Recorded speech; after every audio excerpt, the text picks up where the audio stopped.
এক ইহুদি কিশোর বিষ্ণু ইসলামের খেদমত করতে, ইহুদি ছেলে আমার নবীর খেদমত করতো, তারা ছিল নবীর প্রতিবেশী।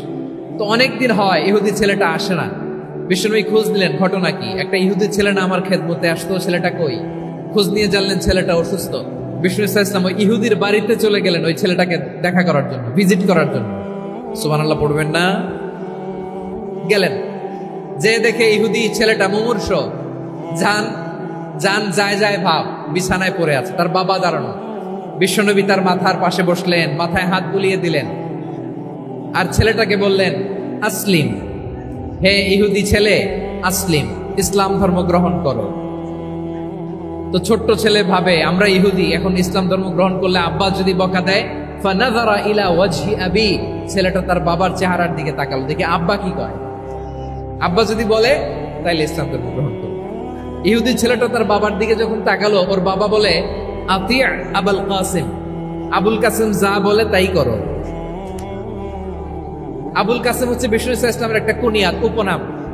আমার রাসূলের বড় ছেলের নাম ছিল কাসেম। যেমন দেখবেন আমাদের এলাকায় কারো ছেলের বড় ছেলের নাম যদি হয় আব্দুল্লাহ, এরা আব্দুল্লাহর বাপ বলে ডাকে। কারো বড় মেয়ের নাম যদি হয় ফাতেমা, এরা কি ডাকে? ফাতেমার বাপ বলে না?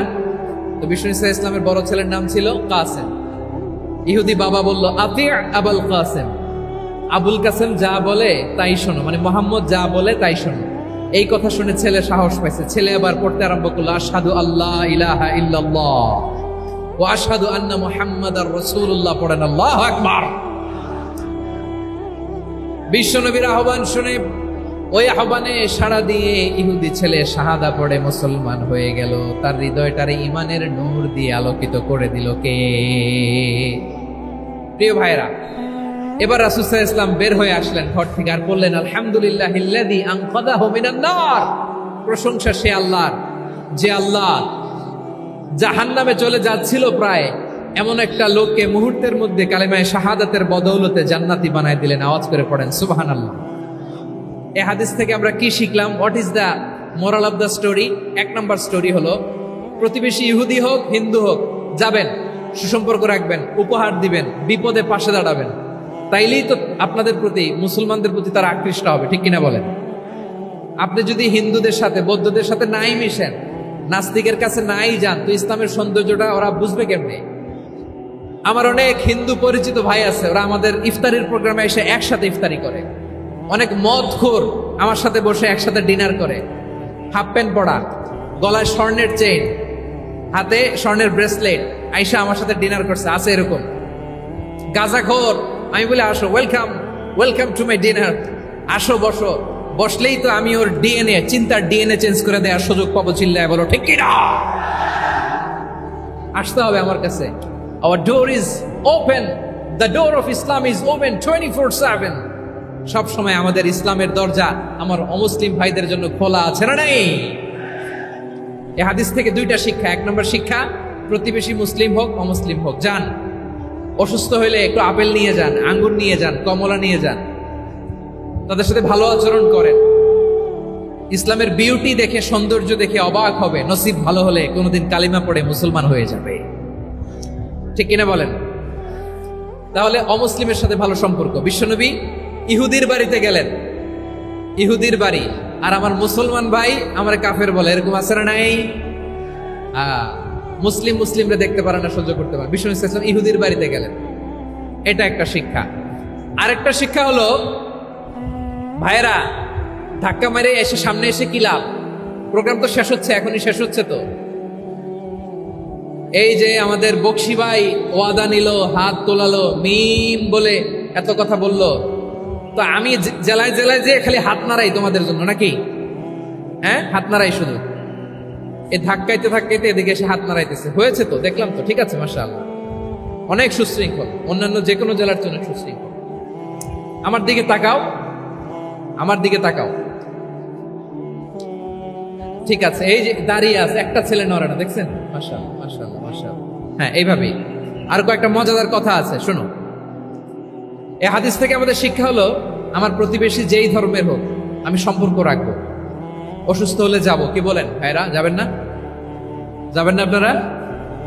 আচ্ছা, 2 নম্বর শিক্ষা হলো, বিষ্ণু ইসা ইসলামের খাদেম ছিল ইহুদি, এতদিন খেদমত করলো, একদিনও বিশ্বনবী ওরা কালিমার দাওয়াত দেয় নাই। কারণ কি? বিশ্বনবী একটা ভালো সময়ের অপেক্ষা করতেছিলেন, প্রপার টাইমিং।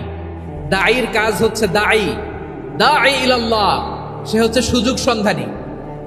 দাঈ সুযোগ খোঁজে, কখন দাওয়া দিলে ব্যাটে বলে হবে, ঝোপ বোঝে কোপ মারে, ঠিক কিনা বলেন? বিষ্ণু ইসলাম ভালো সময়ের অপেক্ষা করতেছিলেন, দেখি ভালো সময় আসুক আসুক আসুক আসুক। আস্তে আস্তে এমন সময় আসছে, ছেলে এবার মুমূর্ষ। অসুস্থ ব্যক্তির হৃদয় অত্যন্ত নরম থাকে। হসপিটালে যখন কেউ যায় তার হৃদয়টা বড্ড নরম থাকে, মৃত্যুর ভয়ে তার অন্তরটা নরম থাকে, ঠিক কিনা বলেন? এই প্রপার টাইমিং এর অপেক্ষা করতেছিলেন। যখনই টাইমিং পেয়েছেন দাওয়াত দিলেন, পড়ো লা ইলাহা ইল্লাল্লাহ, সুবহানাল্লাহ পড়েন সবাই। তাহলে ইসলাম অমুসলিম প্রতিবেশীর সাথে ভালো আচরণ করতে বলে, ইসলাম অমুসলিম মাতা পিতার সাথেও ভালো আচরণ করতে বলে।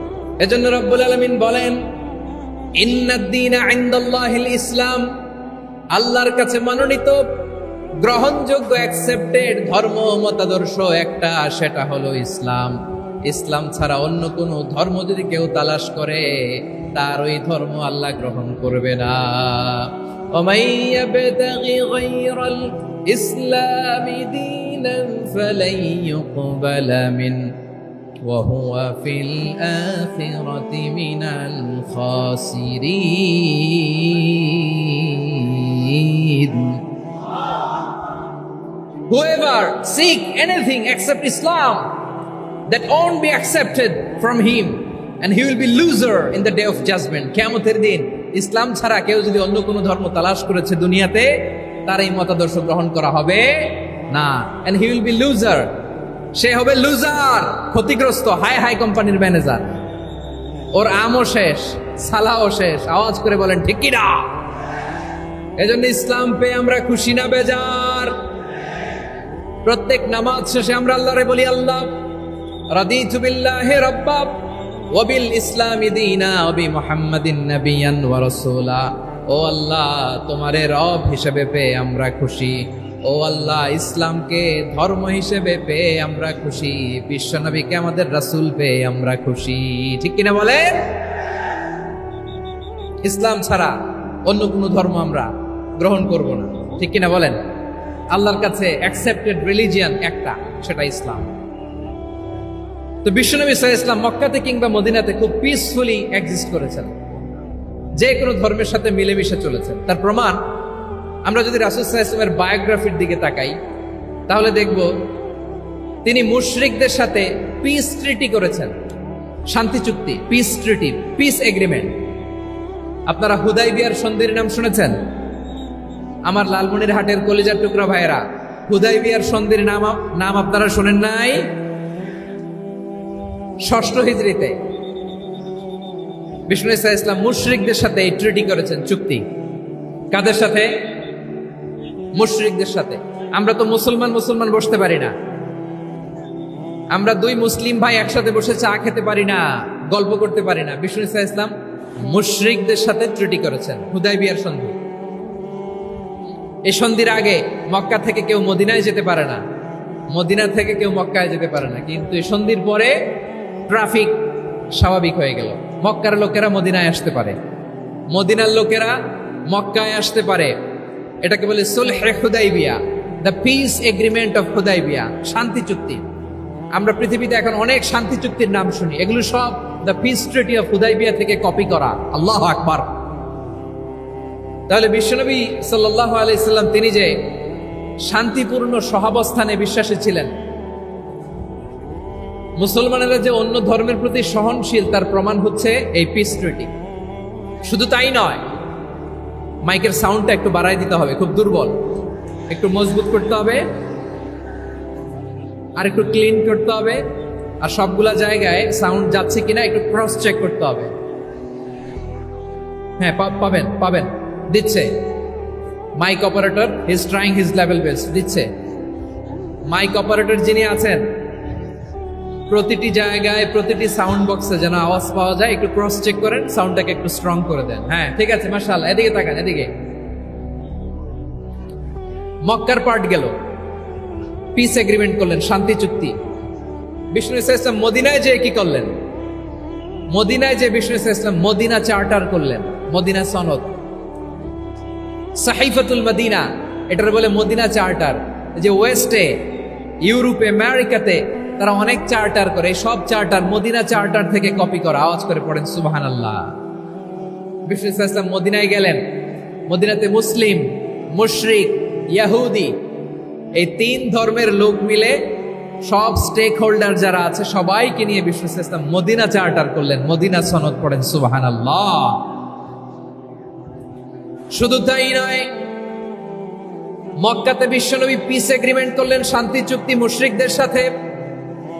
মদিনাতে যে বিশ্বনবী মদিনা চার্টার করলেন, মদিনা সনদ করলেন ইহুদিদের সাথে।